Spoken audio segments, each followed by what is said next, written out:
when it kicks in.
Let's go. Hello. Welcome to today's episode. I can't say that. I can never say it. This evening's episode of the UFO Files with myself, Abbie, and our wonderful, amazing guest, Mr. Dave Hodrian. Welcome back. Good evening. Thank you very much, Fred. Lovely to be back. Thank you. It's very short notice when I message you. I'm like, please don't be doing anything. So, and luckily for us, you weren't. So thank you again for coming on. Absolute pleasure. Can't wait for this one. I know. Right. So for those who don't know where you've been, but Dave is the founder of BUFOG. Not the founder. I'm the chairman now. The chairman. Oh, chairman. Right. It was originally founded by two other gents who handed over in 2009 the group to me to run. Right. Okay. Sorry about that. We'll say you're the founder and chairman and everything, CEO of the lot. So Dave does. So the last Thursday of the month, you do host an event in Birmingham. Where you first Thursday of every month. Yeah. First Thursday. I'm going to shut up. I'll let you talk. To be fair, we were up recording past midnight last night, so our brains are a bit. Yeah. And then I've done a 10-hour shift in work, and my head's just. Yeah. So he's a chairman. He's not the founder. It's the first Thursday, not the last Thursday, where you have guest speakers on and talk about paranormal, mainly UFOs, but you do cover pretty much all topics of paranormal. Yep. You guys, if you've not been, you do need to go. I've been a couple of times. I've been speaking there. I've gone just sitting and listening to other people talk. Great atmosphere. They do a raffle. There's a bar. You can play snooker. There's all sorts. And it's easy parking. Literally park right outside. I'm sold on the easy parking. That's not normally a thing, so that's a luxury. Just got to get there early. Yeah. But no, it's a good night. It's a good event, and it's great. Dave and his missus run it. Is it your dad as well, isn't it? My dad comes along to the meetings. Yeah. Pretty much always there. Yeah, and there's a lot of regular people there as well. There's Angela, James Brody. They're the only two that I can think of at the top of my head. But yeah, it's great. Everyone's very welcoming, and yeah. Yeah, it's a lovely. It's obviously in this day and age, it's a very important part of BUFOG, Birmingham UFO Group for me, is that the live community we've got going. Because after COVID, we essentially got the group back running again after a period of not being able to do the meetings, and it was really good when people started turning up again, and we got that going again, because there's a lot of groups out there that investigate the subject and put things out online, but there's not that many in the UK that have regular meetings, live meetings with it. So it's a very important part of the group for me. It's a good part of the group, as you say. So many don't do the physical meetings anymore. It's like we had Martin Hicks on last week from the Plymouth UFO Research Group, and they're pretty much defunct and retired now because there isn't that presence, there isn't that meetings, because everything is online now. So it's so amazing to see that you guys are still actually doing that physical meetup, physical night watches, physical talks and stuff like that, which is amazing. So what are we going to be talking about tonight? What case are we delving into? Well, it's one that came my way earlier this year. It's an absolutely stunning case. So your listeners may have heard of missing time, one of the common aspects that's reported in contact experiences. So if you haven't heard me talk before, one of my fortes in the UFO subject is the contact phenomena, or alien abductions, you want to call it that. And I've dealt with hundreds of cases around the world over the last 17 years, looking into all aspects of it, and supported many people who are going through these experiences and investigated their cases in depth, documented in reports, etc.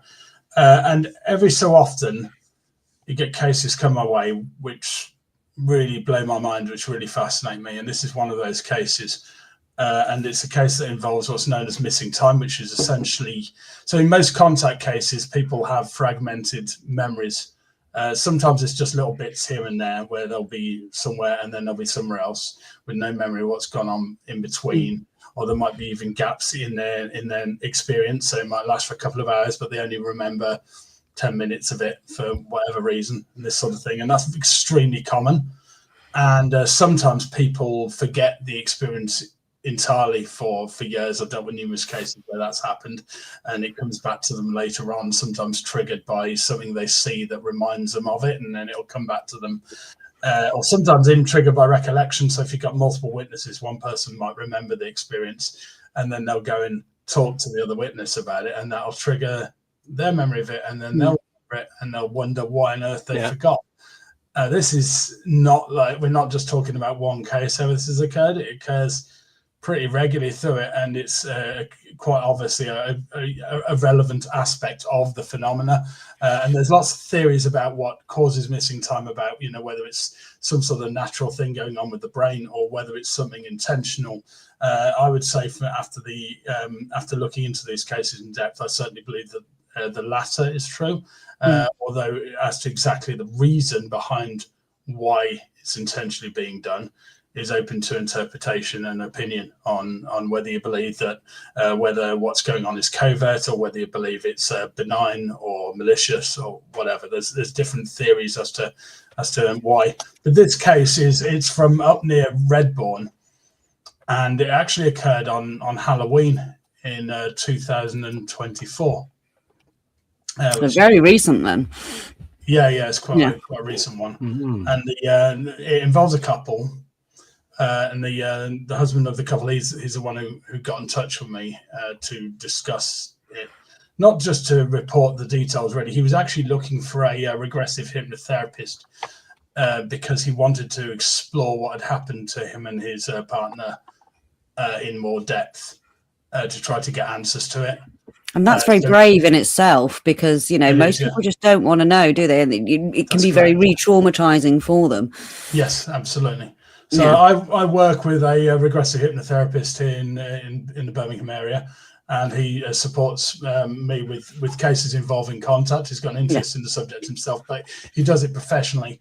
And there's a lot of warnings that go along with regressive hypnotherapy, and it's clinically proven that you can get false memories that can occur, especially if your brain tries to sort of fill in the gaps. Like if you've got a big knowledge of contact, you may fill in the gaps with your knowledge of the subject and then not know whether what you're remembering is a real experience or some kind of amalgamation between real things and something your brain's come up with. So it works better if the individual doesn't have that much of a knowledge of the subject.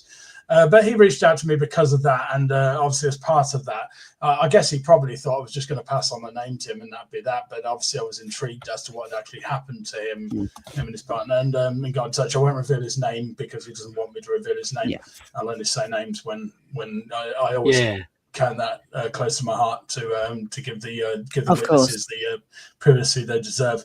But he's allowed for the details of what happened to them to go out online. So there's a report on the website, and I'm allowed to openly talk about everything we're going to cover. So this occurred on Halloween 2024, and we're going to start at 6:15 in the evening in St Albans. And him and his partner gone out to meet up with friends and actually go to a supposedly haunted pub, the White Hart. I don't know if you know the White Hart in St Albans. But, on the roundabout. Yes, I know exactly where it is. It's right near it used to be a Shell garage. That's right. I'm sure. Yeah. Yeah, I know it pretty well. It's sort of down the southern part of St Albans. So they'd gone there to essentially go out for a meal and also a ghost walk in the local area. Now, this is where the link with ghosts ends. By the way, it's kind of moving away from that. It's fine.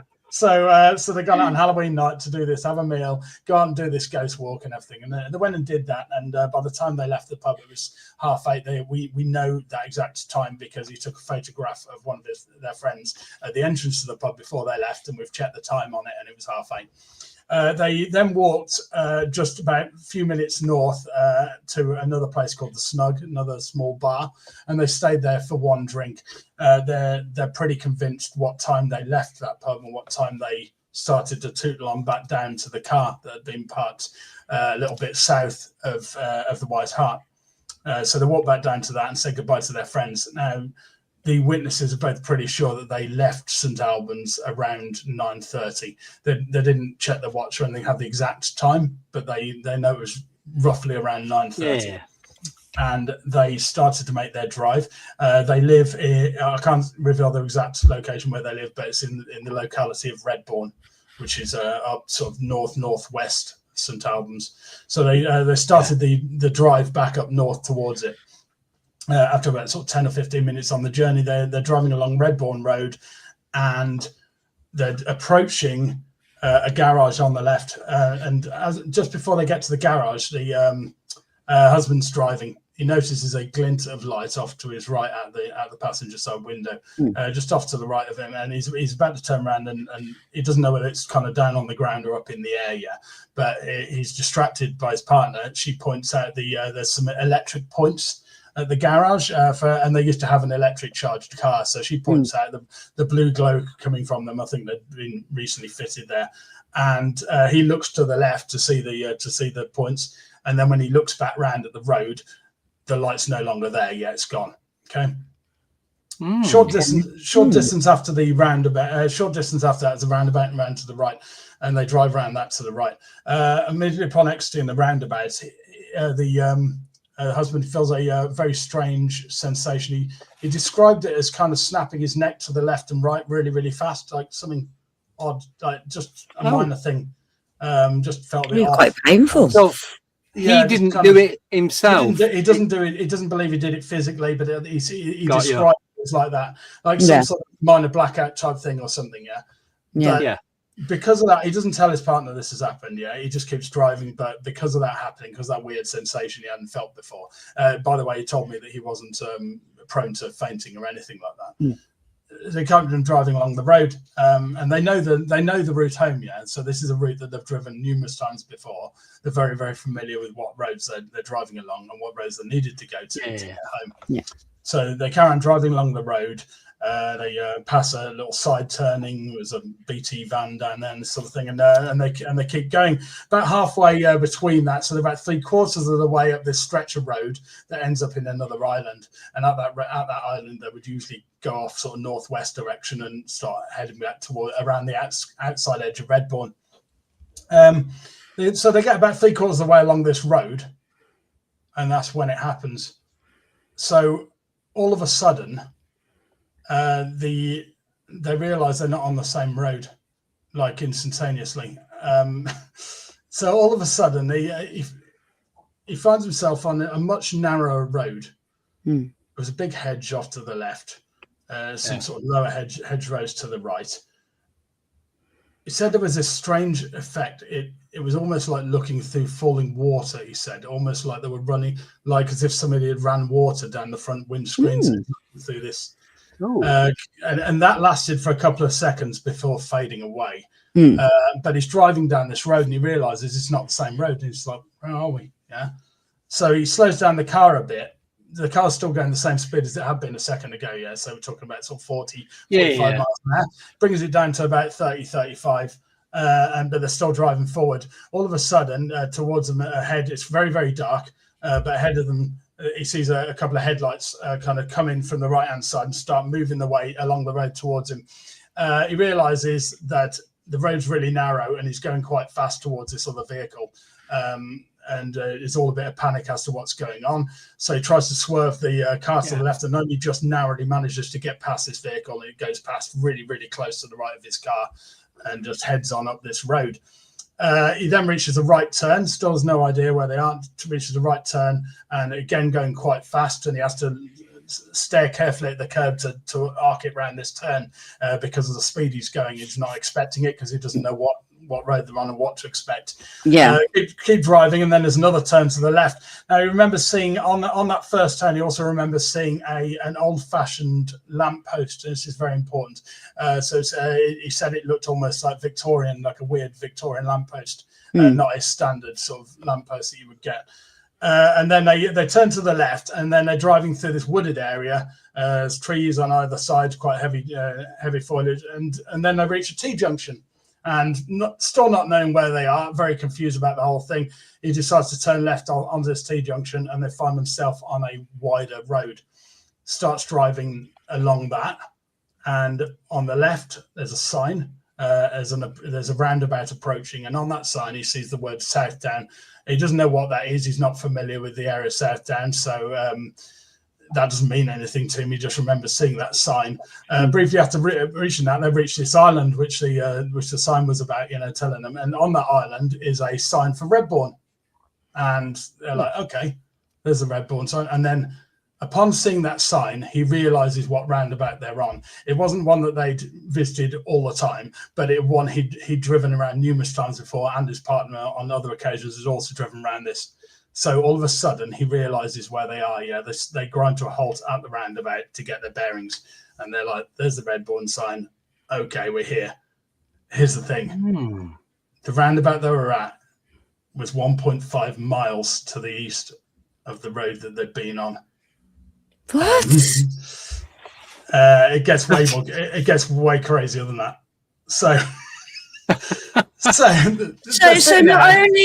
only are they missing time, they've actually travelled to a location where they didn't really know. They're not really familiar with winding roads. Yeah, he kind of knew of it. But at this point, he doesn't realise there's any missing time yet. So they're just like, all of a sudden, they're on these weird roads, and then all of a sudden they realise where they are.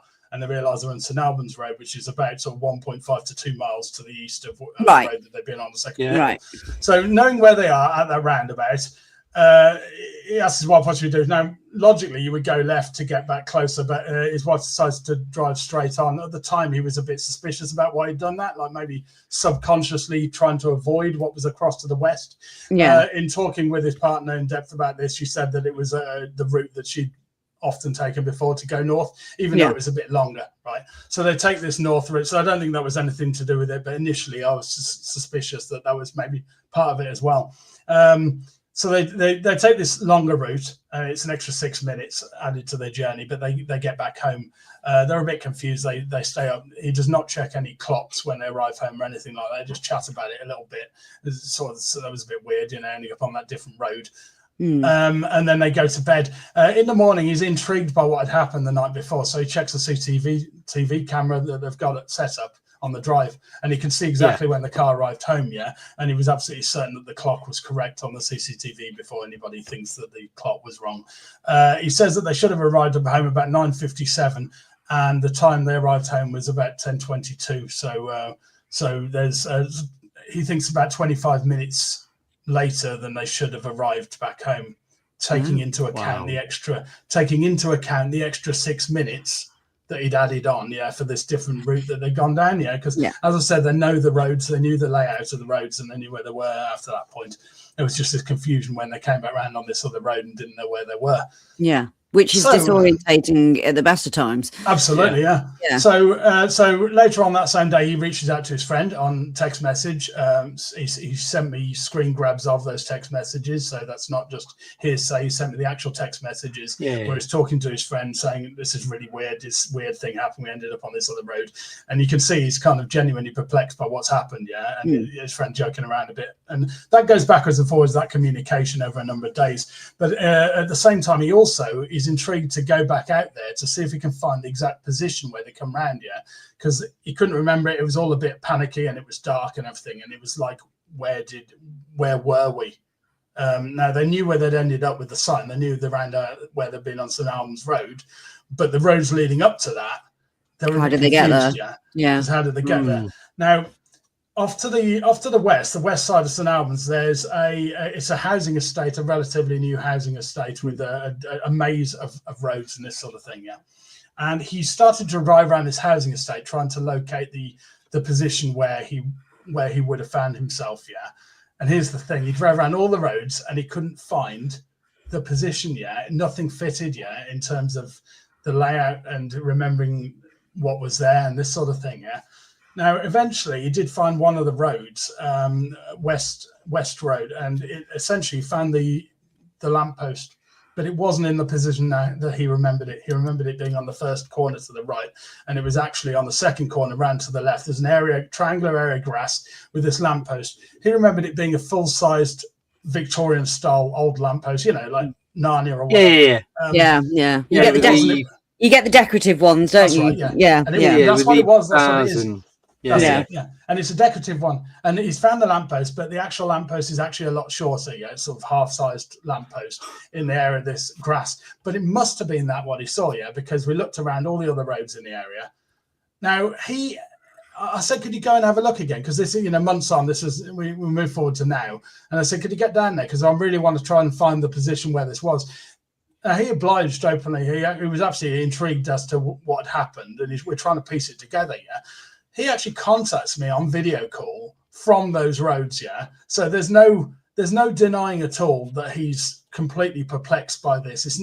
If you were trying to sell a fake story, let's say you'd made up this false story and you, for whatever reason, wanted to tell me some false story, you would have the details clear. You'd be like, we came round and we were here and there was a UFO and there was aliens outside. And there's none of that. He's like, what's going on here? Over detailed, wouldn't it? It'd be too much detail. Yeah. He doesn't even know what happened. Yeah.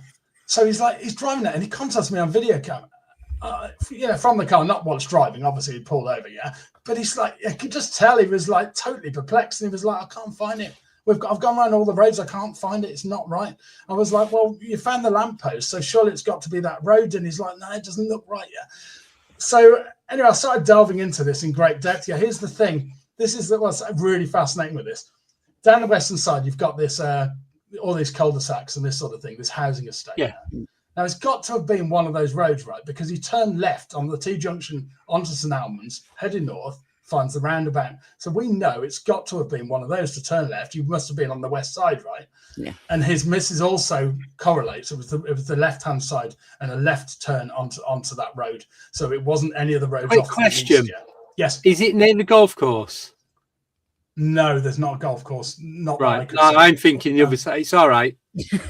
No, it's right. Because I know St Albans quite well. I've not been for a while. Oh, this is way up from St Albans, though. Yeah, this is a good drive north. So this is closer to the south of Redbourne. Right. Now I'm thinking more central. Sorry. Yeah. Carry on. I'm just trying to picture it. That's all. Oh yeah, absolutely, yeah. So it's been a while since I've been back home, so. So I looked into all these roads and I'm seeing them because I can obviously see them on Google Images and Google Street View. I don't actually need to drive down there myself. And obviously he was also having me on video call and that sort of thing. So I was seeing some of it then as well firsthand and this sort of thing. And I was looking around and it's got to be West Avenue. It's got to be West Road. So there's four of them. There's four of these lanes. Here's the thing: none of those roads link up with the roads to the west. So how did he get from A to B? Yeah. Here's the thing: in order to have got where he got, this is crazy. Yeah. In order to have got where he got, let's say he drove there, right? Let's put out the question that the fact that his wife's in the car next to him. Yeah. Let's say he zones out, right? For some reason. As you do when driving sometimes. Let's say it's drinks. Well, that's highway hypnosis. Yeah. So there's numerous problems which I go into as to the reason why I don't think it's that. Yeah. But okay, what he would have had to have done, he would have had to continue driving, turn right, drive about 2 miles eastwards, drive south down St Albans, like turn right to that roundabout where they found themselves, drive south, drive into the cul-de-sac, turn the car around at the end of the road, and then speed it back up to the speed that they were going when they were to the west. Yeah, autopilot. You normally end up going the same way you normally go. Keep going straight. You do, yeah.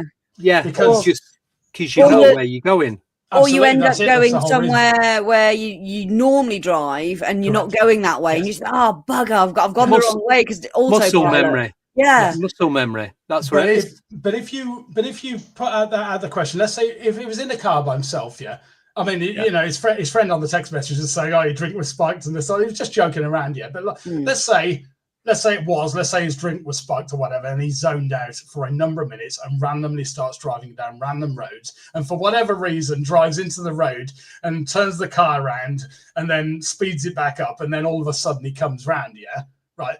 This all falls apart by the fact that there's two witnesses. His wife's in the car, in the passenger seat next to him. Don't you think that she, right, if it is started doing that, she would have logically told him, where you're going, why are you driving east? Yeah, what are you doing? Yeah, why are you going? Why are you going that way? Yeah. I mean, both of them have the same block in memory. Now, the things different between the two witnesses is the husband. He got that weird sensation before it happened. And he also was talking about this thing that looked like running water. He described it as almost like two pieces of glass put together at right angles with water running down. And that vanished after 2 or 3 seconds. He said it was like that, like looking through two pieces of glass. And it faded fast. But his wife doesn't remember that. So she doesn't remember that, and she doesn't remember the other sensation, nor did she see the light. But that was off to the right. That might not been anything. I'm not saying that was anything. But it could have been, right. It could have been linked with it. We don't know. So she didn't get those sensations. So you might think, okay, those sensations were an indication of him having some sort of fainting fit, right? Or seizure or something like that. Which would make logical sense if it was just him in the car. You could piece that together. You could be like, okay, he had something go wrong in his mind, whatever. And that's what that sensation was. And then he blacks out and he drives and then he comes around. If he was in the car by himself, but she was there and those sensations didn't occur to her. So therefore they can't be something to do with that. But if he's blacked out, you're not going to be able to continue driving. As you know, I drive for a living. Yeah. Even when I feel... Yes. Even when I feel a little bit faint, I'll like wake myself up, or I'll pull over and just have a minute. Yeah. There's no way you're going to be able to carry on driving No. if you've blacked out. Not a chance. If you're in a fugue state, like an epileptic state, you'd crash because you just go exactly. Mad. Yeah. And this was multiple. This wasn't a straight road. This was like multiple turns and roundabouts and things. And he would have had to literally driven in the way that. The only way to get into that position, because it's a cul-de-sac, the end of a cul-de-sac is where he came around. He must have, because even I believe that he got the lamppost in the wrong position, I think, because of the confusion. It remained in his mind because he's like, oh, a lamppost, so he remembered it, but didn't remember the exact position. Now his wife remembered it on the second turn, so she got the position right, and that was a discrepancy between their two. We're good backseat drivers. If you're going the wrong way, we're going to pull you on. It's like, why are you going that way? What are you doing? We do. Yeah. I'm sorry, we do. Women, we do. And you remember it ain't just women. He remembered the wooded area, and the wooded area fits. The end of West Road. There's a heavily wooded area just before the T-junction. So it was right. It fitted. But the corners aren't right yet. The corners are a lot more gradual. But again, I put that down to panic, dark. Oh, there's a turn. It was a lot more gradual than what he remembered. He laid out a map for me. He drew out what he remembers for the vehicle, the oncoming vehicle, and this sort of thing. And because of these gradual turns, I was like, this doesn't look right. It looks half right. Now, here's the thing, There's an adjoining road, the other road just south of it, the second road out of the 4 that I looked into in depth to see if we had the right road. I mean, it's just south, right? So in theory, you could have missed the entrance to west, and it could have been the second one. But I looked into that, and there was all sorts of problems with that. Like there was no big hedge or anything. There was lots of things that didn't fit, and there wasn't the lamppost yet. But I managed to trace out an almost exact replica of his map by driving along a path that links those two roads. So the path goes straight south and it joins the two roads together. For a period of about an hour, I thought I worked it out. I thought, okay, on that second turn, you didn't turn left. You carried on driving straight because it's dark and you're panicking, and you accidentally drive along this path thinking it's a narrow road. And then you get to the second road and then you turn left on the second road. That would have made the rough kind of S shape that he was remembering. And I was like, I've got it. I've nailed it. I thought that for a bit, for a period of about 20 minutes.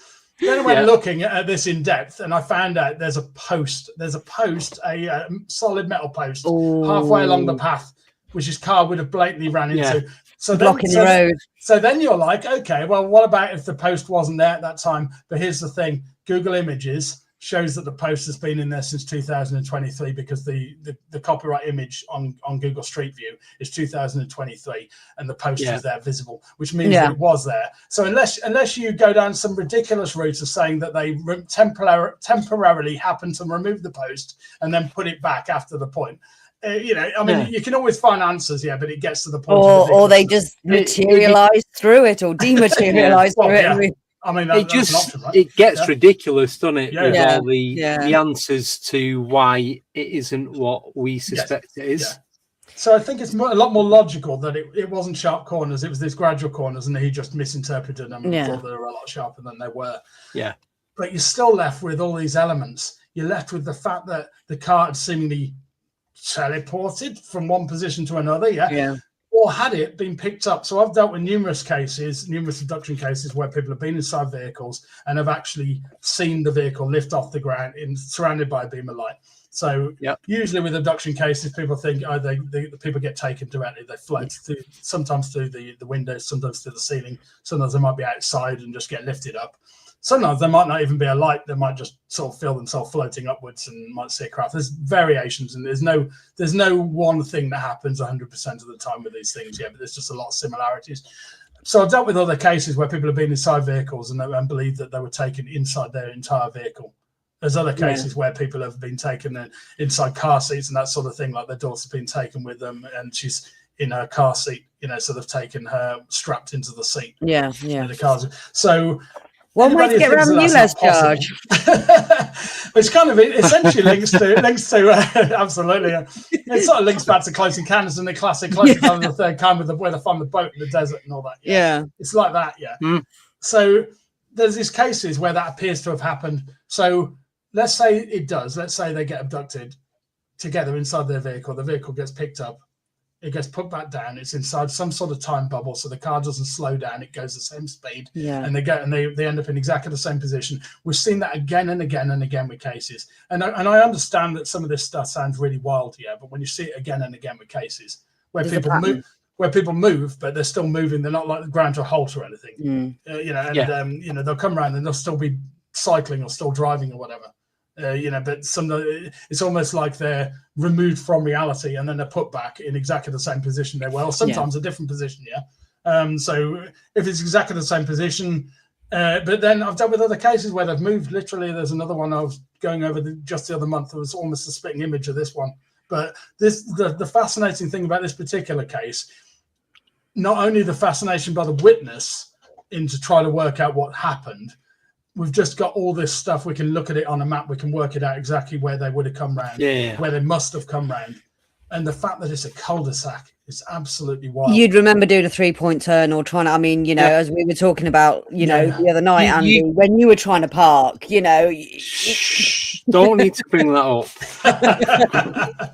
I was sat there waiting for 10 minutes for, I drive an estate car and it was the tiniest gap that I was getting into, and obviously, as you know, I drive for a living, so I was making sure I wasn't going to prang anything, and it took me a while. It did. With the amount of space that I had, impatient people waiting to park up. I thought there was another woman in the car. I didn't realise it was a bloke. He was taking that long to park. And that's me knowing what I'm doing. So if you've blacked out, doesn't make any sense. Nothing whatsoever. Because of the two witnesses in the car, you can't, unless you assume that for some reason the both of them blacked out at exactly the same moment, and then he manages to somehow drive to this new location, speed the car back up, and they both happen to come out of that at exactly the same moment. I mean, at what point do you have to say that's not what happened here? It's like a random apple, isn't it? Really, they've just kind of been picked up and then placed somewhere else. So now it's just in cases quite a lot where people are put back. They're put back in different places. Some of the most famous cases on record that's happened. Where what gets me though, come back.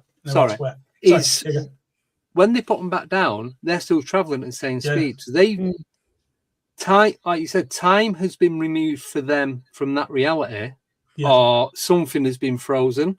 Yes. For them to be put back and then to be safely be able to carry on doing what they're doing after the event, that's going to take some doing just on its own, if nothing. Absolutely. Disregard everything else at the moment, but for them to be put back and to be doing the exact same thing what was doing the moment they was taken, that's mind blowing on its own. Well, yeah, because you're driving. I mean, yes, you can muscle memory. You can like, zone out when you're driving. You're concentrating. But if you're put back and then on a different road where it's windy and still having that mental capability, still having that knowledge. Yeah. But then if you've been, you have been taken, say you have been taken, you have been abducted and experimented on. Yeah. Yeah. To have all that, be put back in the car, have no knowledge of it, and then just, we're on the wrong road. So that's missing time. Have the ability, to whatever's done it, to have the ability to cause all that butterfly effect is just mind-blowing, regardless of anything else that's gone on. I mean, having the cognitive capability to be driving again after that. Yeah, well, absolutely. Exactly. Yeah. So you see this again in case after case, It's not all the time, but missing time occurs a lot, but missing time in sort of vehicle cases. I've dealt with a number over the years, and the patterns are always there. And you can sometimes put it down to highway hypnosis, but I believe from the facts of what happened with this. Now, he's tried all he can to get some extra information. To even the husband even went back to the garage to ask if they had CCTV so he could get the exact point. Because they would have captured their car driving past the garage. But here's the thing: he went in there and he asked for the footage, and you can imagine how that went down. So they wouldn't hand over the footage because they were like, "What do you want the CCTV from my garage for?" And he didn't go to make sure we drove past when we did drive past. Yeah, but he probably thought he wanted it for nefarious reasons. So he wouldn't hand over the footage. So that was a bit of a dead end there. But the fact that he was doing that, the fact that he's looking for that, it shows that he's trying to find answers himself. Yeah. He's been completely rational with it. Yeah. He's totally mystified by it. I don't believe it was highway hypnosis. I think there's because you would have logically driven down the normal route home automatically. People do that all the time. We've all done that at some point. Yeah. You go on. I do it every day. I know. I get the voice notes. But I mean, because I work, I'm only 8 miles away from work. And there's 3 different routes depending on how busy. Well, there's probably 4 or 5, but there's 3 that I use depending on traffic. So I don't have to think as I'm driving. It's like I just know which route I'm going to go on. Exactly. Yeah. So I don't. Do you know what I mean? You either do that if you're really bored. Hence, highway hypnosis. So it's called that because a lot of people get it on the motorway because it's really boring. It's really straight. Yeah. But that doesn't apply here because there's lots of turns. So you'd have to pay attention. It's not like you're driving down one big long line. Yeah? Exactly. So there's numerous reasons why that doesn't fit. And the second witness in the car and then the fact that we've got missing time on top of that. All of that aside, what happened in the car, the fact that they've then got what they believe is 25 minutes missing time. Now, as I say, they don't have a definite proof that they left exactly at 9:30, but let's say give or take 10 minutes, that's still 15 minutes unaccounted for. Yeah. Even if they left a bit later. Daft question. Yes. Don't suppose he won't have took note of his speedo, will he? His mileometer. No, so I asked that. So I asked all sorts of things. I thought that maybe they would have recorded. So you've got Google location as well. So maybe his. I asked whether him and his partner had that on, but unfortunately they didn't have that switched on, so it didn't record. Because you can get exact positions where you are in particular routes through that, which would be very, very useful in this instance, wouldn't it? But unfortunately, we don't have that. Now, you mentioned a regression therapist. Did these people actually go through with the regression therapy, and what were the results of that? That's where we're up to at the moment. So he's planning to arrange that in the coming months. He's been very busy, so he does want to go ahead with it. His partner's not interested in being regressed, and I don't blame her. Lots of people don't want to go ahead with it. That's it. As I said, there is dangers with it anyway, which I'll always warn people of. But if something does come from that, I'm sure he'll keep in touch. I don't sit in on the regressions directly, but I transcribe them. So with his permission, I would transcribe it. And if anything came out from that, it would be added to the case report. The case report on the BUFOG website. So if you search for Redbourne missing time, it will come up. There's hundreds and hundreds of cases on the BUFOG website. That's got everything mapped out in granular detail. Like it's got like probably the most photographs of probably any case, because I've gone into granular depth on each of these roads and why I don't think it's that particular road and reasons to things. And I think looking at all the facts, I think that it's very, very likely that West Road was the road he was on. But even if you say it was one of the other ones, it's still part of a housing estate. There's still no through road to the west of the housing estate, right? Is open farmers' fields. So unless you say that he decided to go off road and start driving across through hedges and things and across farmers' fields, he's got to have either gone north and get around to it, or he's going to have to go south. But if you go south, it's much, much longer before you can get through road. It's the closest route would have been north, but then he would have had to driven in the roads that he then remembered driving along just in reverse, got in there, turned around, and then came round. Really bizarre. Really bizarre. Has anything like this happened since to them? Because some people with abduction experiences and stuff like that, it can be a reoccurring thing. It's sometimes it's not just a one time. And there is a pattern forming here in these vehicle abduction cases where it does seem to follow the same sort of timeline, same sort of pattern, same sort of things that are happening. So it will be interesting to see if I'm hoping it doesn't happen to these people again, because obviously it's clearly affected them.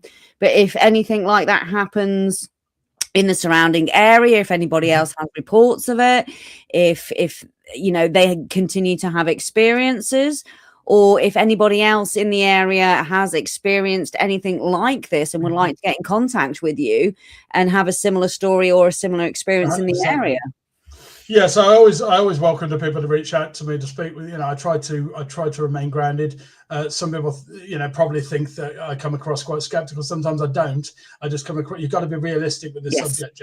Yeah. A lot of things are misidentified and misexplained as both sort of UFOs, as in I'm talking about a craft there, not just an unidentified object, right? And contact as well. So there's numerous things that can be misinterpreted as contact, which clearly aren't contact. Yeah. And that's only because of the complexity of the subject. But obviously, after delving into so many cases, I'll quite happily tell people if I don't believe that they've experienced. Of course. Whatever. You've got to be realistic with it, because otherwise you go down a rabbit hole and you'll never claw your way back out. Yeah, I think we've got some questions, haven't we, Andy? Of course, we can go for some questions. You're muted, mate. 1 minute. Yes, we have questions, and the first one, dog was barking, so I've muted it. So the first one's from Stephen Collin. He's asking, did the couple experience any physical marks on their bodies at all? So they didn't check at the time. I got them to check later on, but obviously this is almost a year on, when they got in touch. If there was a lot of the time, markings will tend to fade after a few days. Sometimes I've dealt with some cases where they've left sort of permanent scars. Sometimes with strange anomalies, but he doesn't see anything on himself now which could be interpreted. And even if you did see something, you wouldn't know whether it was from that night. So obviously, you would have had to have noticed it straight after. Could that. Be from could be from anywhere. It's a good question though, because there is lots of cases involving body markings. It's one of the physical aspects of the subject. I bruise myself on a daily basis. You don't notice it till days afterwards. So it's one of those, isn't it? You don't body scan yourself for new marks every day. So until you find one. And you got all sorts of blemishes and that sort of thing, and the bruising. So it doesn't necessarily. I mean, it can be kind of lashing out in the night and hitting your arm on something or whatever, but it's not always that. Sometimes, and sometimes you can get just depressions in the skin, that sort of thing can be misinterpreted. Again, you've got to be very, very careful. A lot of the time, what I'll look for is somebody having memories of some kind of thing going on in the night, like a contact type experience, probably a vivid one. And in the most stunning cases, people have memories of beings examining them and using some kind of instrument on them in a particular place, and then they wake up in the morning and there's a mark there. Now obviously the mundane explanation for that is psychosomatic, right? Okay, here's the thing. if we psychosomaticized all the things that happen to us in our dreams, our bodies would be wrecked in no time. Yeah? It doesn't really happen, right? Yeah, if I have a dream and I get attacked by pirates and then one of them stabs me in the arm, I don't expect to wake up and have a sword sliced through my arm. Unless you've got Freddy Krueger on your ass, you know. Yeah, right, exactly. Yeah. Freddy Krueger, the pirate edition. Johnny Depp new film. I'm not saying there isn't cases where that has happened, by the way. Yeah. Again, psychosomatic marks are a known scientific reality. So, but it happens too regularly with contact. It does. It happens too regularly for it not to. Exactly the same with the missing time. One or two cases, you could just put it down to the brain. Oh, they were really traumatized by something, and they blocked it out. There's loads of cases like where that's happened, with nothing to do with contact or UFOs or anything, like people in war times where they've seen stuff and their minds blocked it out. It's a survival response. It's the brain's way of surviving. But it happens too regularly for that to be a factor. And in some of these cases, there's numerous witnesses involved, and they've all had the same period of missing time, like this case with the two of them. In some cases, when they do remember the things later on, they might come back to them, because otherwise, why would they get in touch with me? How would I find out about it? If they've got back in touch and they have and then remember something, a lot of the time they're not traumatized by it. They're more intrigued by it. They're more like, wow, this is really fascinating. Or they might have looked into it and they might be excited by the fact that they've had contact. Wow, I saw this UFO, and then I had this later experience, and there were these beings. They might be excited by that, not frightened by it. It's not. You don't always get that innate fear with it. You do with it quite a lot of the time, because there's all sorts of unusual aspects to it that a lot of the time it's very, very cryptic, and they don't fear of the say unknown much to people. Fear of the unknown. Yeah, I think. John Darwin asked if there was a Ring camera involved. Oh, there you go. I believe there was CCTV, wasn't there? Yeah, CCTV on the front of the house. Whether that was a Ring camera, I don't remember whether he told me specifically. He hasn't sent me the footage. No. I don't think it wasn't footage. It could be extracted from the camera. It's probably been overwritten now. Like I say, after speaking with the witness, especially the husband in depth, I have a lot of trust that he's the real deal, 100%. I could tell when he was contacting me on video. As I said earlier on in the chat, if you're coming up with a story, you come up with a story and you're solid about your facts. Oh, we're there, and then we showed up here. It was miles away, and then I looked up and there was a mothership above, and there was a light coming down. None of that. It's like I don't even know where it happened. I was like, surely you know where you came back, and he's like, no, nothing's fitting. And we've had to piece it together, which is what makes this case so fascinating. It is, yes, it is. Yes. It's actually triggered something that happened to me with you saying that. I'm just going to share. So when I was living in Manchester, and we was driving to Blackpool, so we was going west, ended up in Leeds. Complete opposite way on the motorway. So I've done that before, but that's because I've got off the services and ended up in the wrong direction. Oh, I've done that before, The road usually on the way to a gig and so the road splits. So you've got to go 61 to Manchester, to Blackpool, 62 to Leeds. I was on the 61 going up towards Bolton. And before I know it, I'm in pretty much Leeds town centre. And that, I don't know if there's any missing time, but I don't remember, because you got to drive over Saddleworth to get to it from Manchester. Yeah. I know I didn't go over the moors. But that's interesting. Talk about that again. You get these things, you get these things happen, and a lot of the time people probably just brush them aside, Yeah, you do. You just and you just like, you don't know how many experiences people have had where they haven't reported it, and they're just like, whatever. It's probably going on a lot more often than people give it credit for. That's what I believe. I think that what we're seeing reported is less than 5% of the cases that are actually happening, because most people keep them to themselves, don't even tell their own friends and family, let alone a UFO investigator. There's a stigma to it, though, isn't there? And you doubt yourself. And as Andy said, he didn't even recognise. He just thought he was having a blonde moment, which, to be fair, it does happen, though. It does happen. That's going to keep you awake tonight now, Andy, thinking about that, isn't it, when you ended up in Leeds? No, because... You're mulling that over now. Because I have thought about it a few times, and where the road splits... So I'm from Swinton in Manchester.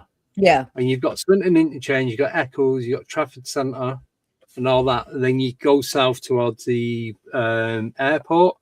And then if you go north, you go through Whitefield Prestwich, and then you go down the Pennine Pass and you pick up, you go over the tops through Halifax, Huddersfield, and then you drop down into Leeds. Now, I would remember all, because I know that area, because obviously born, bred there, grew up there, and I know, this was like prior sat-navs and GPS and all that. So didn't have to use a map to get anywhere because I knew these places like the back of my hand. And it was like probably 35 to 50 minutes to get to either of them. They're probably about the same distance from where I'm from. But I would have remembered certain points of like, well, why am I going this way? But I didn't. You'd have clocked it. So I have no idea what happened that night. It's just bizarre, isn't it? Yeah. The stuff that goes on with it, and that's what keeps me intrigued with this subject, because I'm genuinely fascinated by these cases, and I love hearing these things firsthand from people, and also providing support for them, because a lot of the time they're getting ridiculed, or they're scared to tell their friends, or scared to tell their own spouses, and this sort of thing, because of what's happened to them. Now, with this case, obviously, it's the couple, so they can talk, and they also got in touch with their friends from that night. But and there's a witness to it, so it's corroboration. It's not just one person in the car. It's a lot more difficult. Most of the time, it's individual people, and more often than not, which some people may say because of its covert nature is the way that it works. So obviously, the more people are around, the more potential witnesses. And I've dealt with loads of cases where people have seemingly been shut down, so they'll switch off other people in the vicinity again and again. Like they'll be next to their spouse and they'll try and wake them, and they'll just be shaking them and hitting them, and they won't wake up. Because they're being switched off. And there's even cases where they've done that and they're standing up, so they've seen other people kind of out in this trance-like state, sometimes staring with their eyes open, just standing there. It's wild. And it points towards their ability to control time and the nature of reality, and switch off certain people and leave other people. And it sounds wild, doesn't it? This stuff sounds like the stuff of sci-fi, and I get it. I totally get it why people are skeptical of this subject.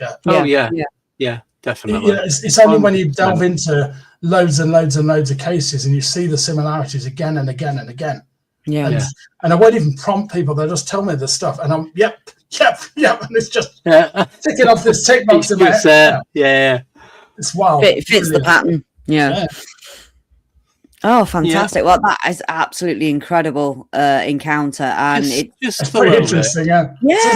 There's no UFO in there. I mean, some people could say that was evidence of teleportation and nothing to do with UFOs. Well, what for UFO? They saw that strange light, didn't they? They couldn't put it down to the garage in the end. So that was a minor thing. I mean, it was some kind of light that you could, let's say, it could have been a farm vehicle or something like that. It could have been anything, right? He only saw it briefly, so there was no definite UFO in this. There's no being seen or anything, but the pattern fits. The pattern fits with a missing time case. That's a potential dual abduction and the vehicle being put down. The pattern fits. I'm not saying that's what it is. No, I know. I try to remain open-minded. I mean, I even looked into this potentially being a time slip. So I was like, okay, he doesn't recognize the roads. The roads with a different layout yet. And then he saw an old-fashioned lamppost. I was like, it's on the first corner. I was like, was he having some sort of time slip? I looked into that. But later on, it seemed more obvious that the lamppost that he'd seen was that smaller lamppost further down the same road. But didn't he see a sign as well that he didn't recognise the name of? The signs I've got. That's Southdown. That's there. I've got that on. We've got that. That's the sign. That exists. Yeah, the sign that exists, and the turning at the T junction. As soon as he's on St Albans, we know where he was. We just don't know which road he turned out of. But it's very, very likely it was West Road, which is the nearest one to that roundabout. You'll see it all in the report, mapped out in detail. And I'm sure that most people reading that are going to reach the same conclusions that I did regarding where it happened. There's even the hedge there on. He talked about them seeing a laurel hedge to the left-hand side. Both him and his wife remember that, and that's there. That's there down West End. Now there are other laurel hedges, but there's other on other roads in that housing estate. But there's other things that don't fit, like speed bumps or no turns, or some big stone pyramids that he doesn't remember seeing. So, and the lamppost, that's the only place, that's the only road with an old-fashioned lamppost on it, from what I can see looking around. So it seems logical it was that, but. How it happened, we don't know. Very interesting. That is interesting. So hopefully you'll have to keep us updated. Yes, please do. And if they are happy to have their experiences spoken about after the regression, then please do keep us updated. If not, just that's perfectly fine, because at the end of the day, it is an experience to go through, and it can be very, very, very distressing, very disorientating, and just generally alarming, because you're not in control of your own body, you're not in control of your own vehicle, and there's nothing more, I wouldn't say scary, but there's nothing more unnerving than not having that control within yourself, that self. But it's what leads people to believe that this is malicious. Now, I don't tend to go down that route. I find the whole thing to be quite neutral, almost like some kind of experiment, and they're watching us over long periods of time, decades, or preventing them from having a car accident. You never know; they could have actually interceded into something. There's certainly cases I've dealt with where the experiencer appears to have been given some kind of protection from unknown forces. And a lot of the time it will be some kind of telepathic hint, like they hear a voice in their head, don't go out today, turn left here, that sort of thing, and then a car accident's occurred. I've dealt with numerous cases where that's happened. And there's definitely a psychic element with contact as well. So, or you can't find something because it's apported and you know where you've put it, but it's gone, and then you spend 10 minutes looking for it. You find it to realise you just missed a major pile-up if you'd have gone out at that time. Yeah, absolutely. Exactly. But what I was going to say as well with that couple, I'm sure that they're going to be thinking every time they go out for a drive now, is something else going to happen? Yeah. I mean, it's only happened the once to his knowledge. And maybe there's been other things. Maybe on that same night, and this is why I put out the reports, because sometimes we've literally had new witnesses come forward because of the report. Because the Big Fog site's linked into Google, and it's been there a good while. So the reports go out on Google searches, so people might type in Redbourne 2025, whatever, and it'll come up.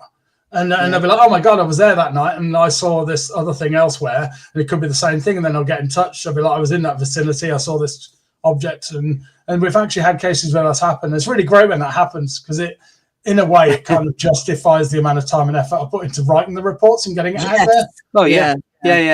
Because it's very easy to write a sightings report, to get a sightings report form in for witness. There's no effort. You just put that out on the website. And a lot of groups, they do that.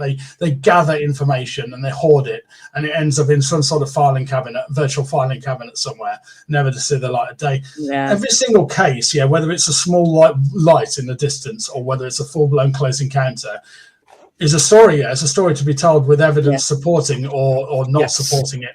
And I like to document all that with maps and drawings and everything I can, not to push like this is real. You'll find reports on the website where I've determined that it's probably a drone or probably Chinese lanterns. If you go back to 2008, 2010 sort of times, the early years of the group, you'll find loads of orange orb sightings. And many of those will be in the conclusion. Will say, I believe that this is very likely to be Chinese lanterns, but now they've been banned, so you don't get so much now.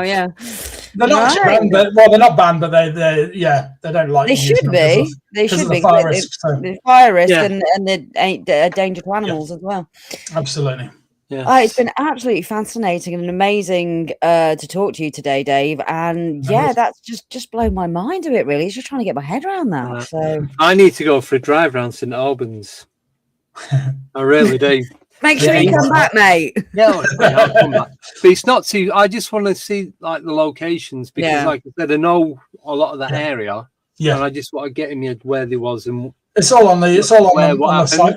If you get a case report, I've laid out all the routes that they would have taken and roughly how long it would have taken them to get some places. It's about 40 minutes from me, so it's easy enough to get to. Well, thank you, Dave. Thank you so much. Thank you for coming on at short notice. No problem. With an amazing account. Yes, I'm perplexed.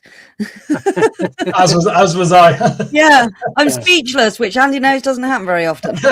No, I'm pretty much speechless as well. It's one of those, like you said, could it be time slip? Could it be an abduction? Could it be a portal? We don't know. It could be anything. The time slip doesn't work for me because of if the road layout was different. Because a time slip's visual. A time slip's only visual. It's not physical, right? So unless you say it went back in time, Time travel, maybe, and it doesn't really fit, because if it's time travel, you wouldn't have modern day signs and modern day Laurel Hedge and this sort of thing. No, so it doesn't really work. I looked into it as a possibility, but I think the most likely explanation is they reappeared. Yeah, they ended up there, and at the end of facing east, at the end of that cul-de-sac. Yeah. Bizarre. Yeah, definitely not a blackout. No, it's I don't know what to categorize that. Missing time. Too much detail for it to be a blackout. Yeah, far too much detail. And they would have crashed as well. They wouldn't have been able to navigate that and end up A to B. And if it was a fugue state, or I don't think it was. They would have both had to have that fugue state at the same time. Yeah, they would. Which is extremely and the wife would have been, where the frick are you going, love? Home's that way. What are you doing? Yeah. Right. Well, thank you. Really do appreciate it. Thank you, everyone in the chat. Thank you to all the new subscribers that we've got this evening. Really do appreciate it. We are now not on podcast. We're not on Spotify. We're not on Apple. We are only on YouTube. So you cannot find us anywhere else as of today. So that is everything. Anything you want to add, Dave, before we do one? I just want to wish all your listeners a very happy Christmas and New Year. And also, anybody's welcome to come down the group anytime if you're in the Birmingham area, or if you want to travel. So on the main site, bufog.com front page, you'll see details of upcoming talks. We've actually got a cryptozoology talk in January, as Andy said. Sometimes we branch out into other areas. We've got Richard Freeman, well-known cryptozoologist. He's going to talk about real-life dragon sightings. Really, So it should be an interesting one to kick off the year.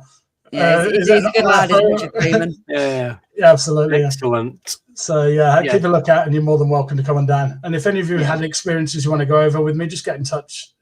And it doesn't have to get turned into a case report. We can keep it just private, just for a chat. I'm not like a journalist that will just jump on things and just put it all out there. It's not like that at all. So do get in touch.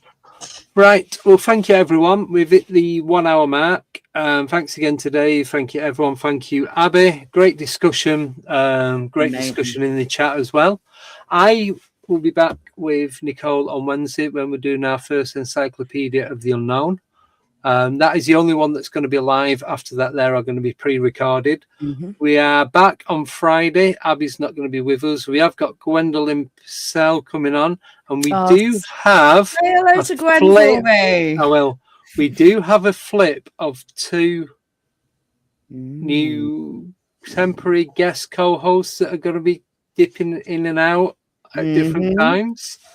Both very well known and both great people. I'll tell you they are off air, but you guys will find out on Friday. So have a wonderful 2 days. We will see you on Wednesday 8:30, not 7:30. It's just Mondays is 7:30. Yeah. And Wednesday and Friday 8:30. So that's it. Cheers, Dave. Cheers, everyone else, and see you guys very, very soon. Ta-ra.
Bye.